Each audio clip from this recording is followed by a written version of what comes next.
2008ஆம் ஆண்டு திருநங்கை நலவாரியம் அப்படின்ற ஒரு நலவாரியத்தை முதலா வந்து இந்த திமுக அரசு தான் வந்து எங்களுக்கு அமைச்சு கொடுத்தாங்க. அந்த நலவாரியம் மூலியமா நிறைய நலத்திட்ட உதவிகள் திருநங்கைகளுக்கு செஞ்சாங்க.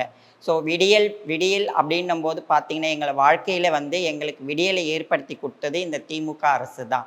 திருநங்கைகளுக்கு பார்த்தீங்கன்னா, அ பெற்றோர்களே எங்கள வந்து புறக்கணிக்கிறாங்க. மற்றவங்களும் கைவிடுறாங்க, உறவினர்களும் கைவிடுறாங்க. ஆனாலும் இந்த திமுக அரசு, தமிழக அரசு வந்து எங்கள கைவிடவில்லை. "நாங்க இருக்கிறோம் வாங்க. உங்களுக்கு வந்து ஒரு அப்பாவா, அண்ணனா, உறவினரா, உங்களோட பெற்றோர்களா நாங்க இருக்கிறோம்." அப்படின்னு எங்கள கை தூக்கி விட்டது இந்த திமுக அரசு தான். நெறைய நலத்திட்ட உதவிகள் செஞ்சிருக்கிறாங்க. இன்னைக்கு நாங்க வந்து சமுதாயத்துல ஒரு கௌரவமாக இருக்கிறோம் அப்படின்னா, எங்க வாழ்க்கையில ஒரு முன்னேற்றம் ஏற்பட்டிருக்கு அப்படின்னா, எல்லாமே வந்து முழுக்க சப்போர்ட்டா இருக்கிறது இந்த தமிழக அரசு தான். அதுமில்லாம நம்ம கலைஞர் ஐயா இருக்கிறாங்க.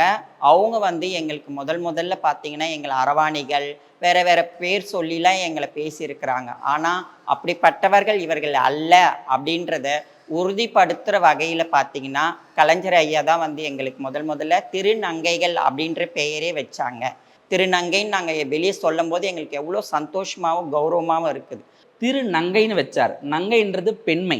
திருன்றது உயர்ந்து. அந்த திருநங்கைய இணைச்சு, திருநங்கைன்னு எங்களுக்கு பட்டம் கொடுக்கும்போது, எல்லாருமே வந்து இப்போ ஏதாவது நாங்க படிச்சிருக்கிறோம். எங்க பேர் பக்கத்துல திருநங்கை யாழினி. இப்படி படிச்சிருக்கோன்ற அந்த அடைமொழிய எங்களுக்கு சேர்த்துக்கிறது ரொம்ப கௌரவமா இருக்கு. எங்க வீட்டு ஃபங்ஷன் ஆகட்டும், இல்ல பொது வெளியில ஏதாவது ஒரு சமுதாயத்துல எங்கள கூப்பிடும்போதோ, திருநங்கை யாழினின்னு தான் மென்ஷன் பண்றாங்க. இது யாரால வந்தது? ஐயாவால தான் வந்தது. இந்த மாதிரி திருநங்கைன்னு சொல்லும்போது உயர்வாக இருக்குது. இன்றைக்கி நிறைய டாக்டர்ஸ் இருக்காங்க, போலீஸில் வந்திருக்காங்க, வக்கீலாக இருக்காங்க. யாரையுமே வெறும் பேர் சொல்லி யாரை கூப்பிடுறதில்ல. முதல் திருநங்கை போலீஸ், முதல் திருநங்கை டாக்டர், முதல் திருநங்கை வழக்கறிஞர் தான் போடுறாங்களே தவிர்த்து, அது எங்களுக்கு ரொம்ப கௌரவமாக இருக்குது. ஸோ அதனால் இந்த பேர் எங்களுக்கு 2008 இருந்து ஐயா தான் வச்சார்.